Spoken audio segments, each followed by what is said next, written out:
Heboh praktik pengoplosan beras menimbulkan kerugian bagi masyarakat sebesar 99 triliun rupiah per tahun. Perlu pengawasan dan inspeksi hingga pemeriksaan label agar masyarakat tidak mengalami kerugian.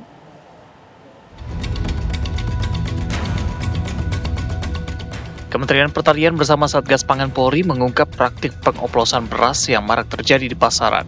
Hasil investigasi menunjukkan sebanyak 212 merek beras terbukti tidak memenuhi standar mutu yang berlaku. Menurut Guru Besar IPB Edi Santosa, diperlukan pengawasan keseluruhan hingga ke label agar kecurangan ini tidak kembali terulang.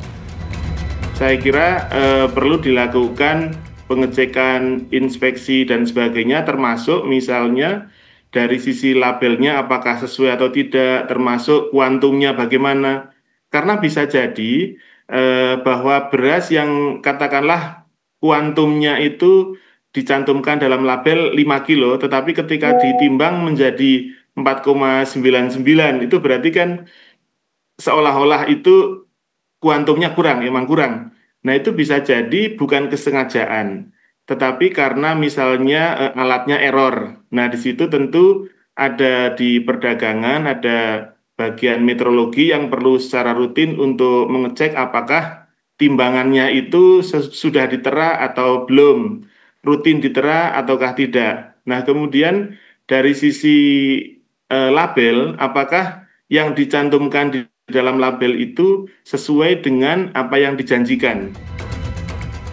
Di sisi lain, pengamat pertanian Asosiasi Ekonomi Politik Indonesia Hudori berharap Direktorat Perlindungan Konsumen diharapkan berperan aktif dalam menangani kasus kerugian ini. Ya, saya kira penting untuk mendorong Direktorat Perlindungan Konsumen dan Tertib Niaga untuk di depan. Saya kurang setuju ya, pemerintah mendorong-dorong Satgas Pangan untuk berada di depan. Jangan jadikan Satgas Pangan itu sebagai polisi ekonomi. Sebetulnya hal seperti ini bukan hal baru ya.